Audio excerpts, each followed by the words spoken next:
오늘 우리에게 주신 말씀은 요한복음 9장 1절에서 12절입니다.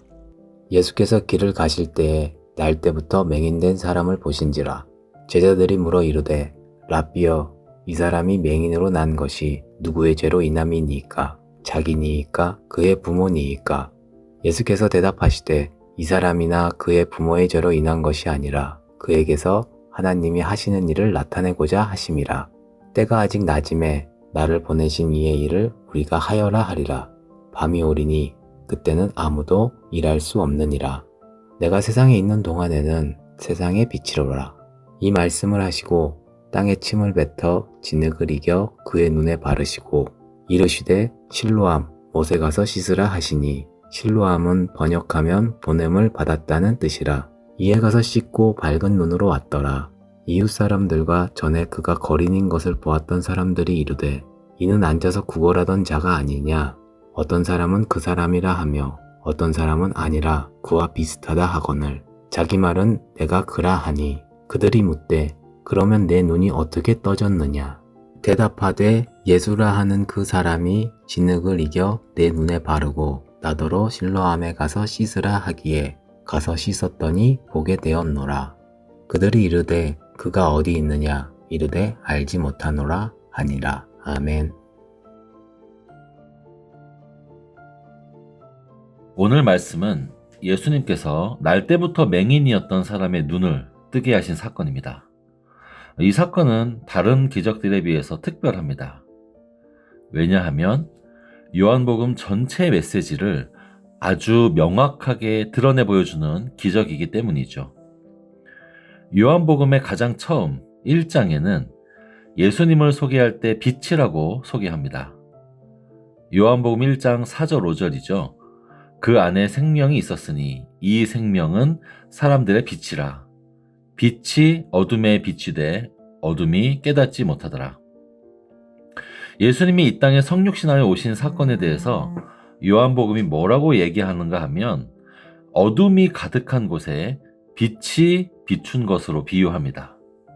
그런데 그 안에 사람들은 다 맹인이어서 빛이 비춰도 뭐가 달라진지를 전혀 모르는 상태와 같다고 요한복음이 얘기하죠. 맹인뿐인 곳에 비춘 빛의 이야기. 그게 요한복음 전체 이야기입니다. 그런데 그들 중에 눈을 뜬 사람들이 생깁니다. 예수를 주로 알아보는 사람들 말이죠. 1장 12절 13절 영접하는 자 곧 그 이름을 믿는 자들에게는 하나님의 자녀가 되는 권세를 주셨으니 이는 혈통으로나 육정으로나 사람의 뜻으로 나지 아니하고 오직 하나님께로부터 난 자들이니라. 그러니까 요한복음은 1장에서 빛으로 오신 예수님을 소개하면서 앞으로 등장할 두 종류의 사람을 예고하는 것입니다. 계속해서 눈이 가려져서 빛을 알아보지 못하는 맹인 같은 사람들, 그리고 반대로 하나님의 은혜로 눈이 떠져서 빛 되신 예수님을 알아본 사람들, 그 이야기가 쭉 나옵니다. 눈이 떠진 사람들은 지금까지 니고데모, 사마리아 여인, 38년 된 병자, 그런 사람들이죠. 반대로 눈이 끝까지 감긴 사람들, 서기관들, 바리새인들, 유대 지도자들은 빛을 알아보지 못할 뿐 아니라 그 빛을 끄기 위해서 안간힘을 씁니다. 이것이 요한복음 전체의 구조라고 할 수 있습니다. 그러니까 예수님의 여러 기적들 가운데에서 맹인의 눈을 뜨게 하신 사건, 바로 이 빛이 없는 자에게 빛을 되찾아주는 이 기적은 아주 본질적인 메시지가 있는 사건입니다. 아무것도 없는 무에서 하나님이 처음으로 창조하신 피조물이 빛이었죠. 그 예수님 자체가 빛으로 오신 분이기 때문입니다. 그래서 성경 전체 중에 맹인의 눈을 뜨게 하신 기적은 오직 예수님만 행하십니다. 사실 다른 인물들도 기적은 많이 행했죠. 모세나 베드로나 엘리야나 바울 같은 사람들도 예를 들어서 반석에서 물을 나오게 하기도 하고 나병을 치유하기도 하고 심지어 죽은 자를 일으키기도 하지만 맹인의 눈을 고친 기적은 예수님만 하셨습니다. 예수님만이 우리에게 빛을 주시는 분이시죠. 이제 사건을 자세히 들어가 보겠습니다. 어느 날 제자들이 물어봅니다.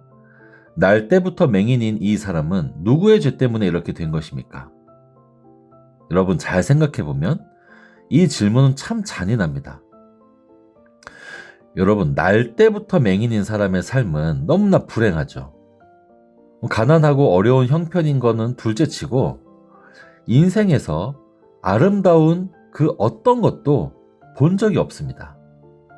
사랑하는 가족의 얼굴, 밝은 햇살, 자연의 아름다움, 형형색색의 색깔들, 그런 걸 한 번도 본 적이 없기 때문에 아예 이해조차 못하는 삶입니다. 그리고 그런 자식을 낳아 기르는 부모의 마음은 또 어떨까요? 사람들이 이렇게 수군거립니다. 저 사람의 집안은 누군가가 끔찍한 죄인이기 때문에 저 사람 저렇게 저주를 받은 거야. 그러니까 맹인은 그 삶 자체가 불행하고 고달프면서도 떳떳할 수 없이 굉장히 위축된 상태로 지금껏 살아가고 있는 것입니다. 죄가 없는데도 죄인으로 살아가고 있습니다. 그런데 제자들이 왜 이런 질문을 했을까요? 이게 우리의 본성입니다. 우리는 무슨 일을 만났을 때 그 원인을 궁금해합니다. 나에게도 어떤 나쁜 일이 일어나거나 고난이 닥치면 가장 먼저 이런 걸 물어보죠. 왜 나에게 이런 일이 일어났을까? 그 원인을, 이유를 궁금해합니다. 그런데 예수님께서는 그 원인을 묻는 제자들에게 질문의 방향을 바꿔주십니다.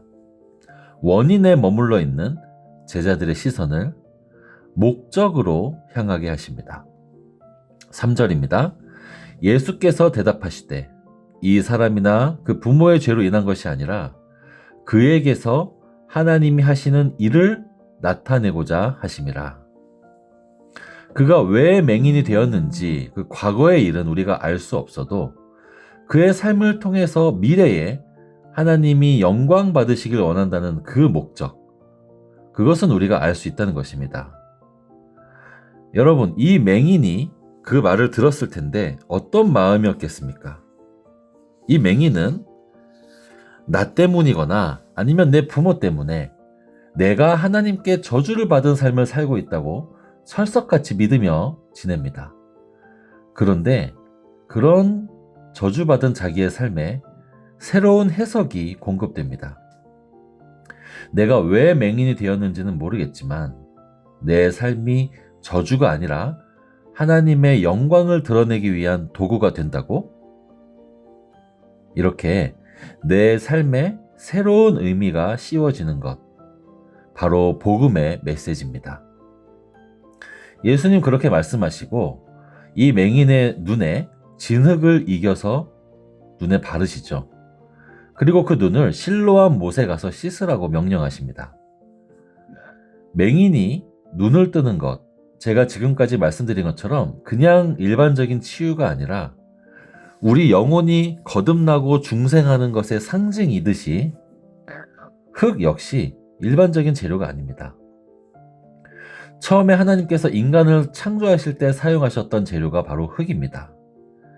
그러니까 맹인에게 눈을 뜨게 하실 때 흙을 사용하신다라는 것은 지금 예수님이 내가 바로 하나님이다 라는 것을 드러내실 뿐만 아니라 너는 지금 마치 아담이 만들어지듯이 새롭게 창조되는 과정을 거치고 있는 거야 라는 의미로 볼 수 있습니다. 그 흙을 바른 채로 맹인은 실로암까지 1km가 넘게 걸어갔어야 했습니다. 여기서 실로암의 의미는 보냄을 받았다라는 뜻인데 보냄을 받으신 예수 그리스도를 상징하는 곳이라 할 수 있습니다. 의미와 상징이 참 많죠. 정리해보면 이렇습니다. 이 이야기는 복음을 모른 채 저주의 굴레 가운데 살아가던 우리들이 빛으로 오신 예수 그리스도를 만나서 재창조의 과정을 거쳐서 눈을 뜨게 되는 이야기, 다시 말해 영생을 얻게 되는 이야기, 그것을 이 맹인의 삶을 통해 보여주신 것이라고 할 수 있습니다. 말씀하신 대로 이 맹인의 힘들었던 삶은 하나님이 하실 일을 나타내도록 사용된 것입니다. 사랑하는 여러분, 우리도 마찬가지입니다.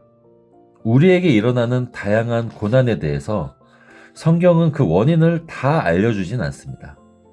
때로는 우리의 잘못이나 실수일 수도 있지만 때로는 우리의 잘못이나 실수 아니어도 고난을 겪기도 합니다. 그러나 우리가 확실히 알 수 있는 것은 그 일의 목적입니다. 하나님께서는 그 일을 통해서 우리나 우리 주변 사람들이 하나님의 영광을 바라볼 수 있는 그 자리에 서도록 이끌어 가시고 그것을 또 바라십니다. 우리의 그 일을 통해서 하나님은 우리 스스로나 우리 주변 사람들의 눈을 뜨게 하셔서 예수를 바라보게 하시고 또 주변 사람들의 눈을 뜨게 하시는데 나를 사용하시기도 합니다. 어느 쪽이든 내 삶이 하나님의 영광이 되도록 하나님은 원하시고 이끌어 가신다는 것이죠.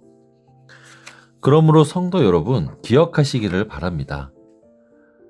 우리는 오직 하나님의 은혜로 믿음을 가졌습니다. 한번 띄어진 영적 눈이 감기려 할 때마다 다시 열어달라고 기도해야 합니다. 또 나에게 일어난 여러 가지 일들 앞에서 자꾸 원인을 따지며 좌절하지 마시고 하나님이 앞으로 하실 일을 드러내는 영광의 재료로 사용해달라고 간구해야 합니다. 그런 은혜를 받는 저와 여러분 되시기를 기도합니다.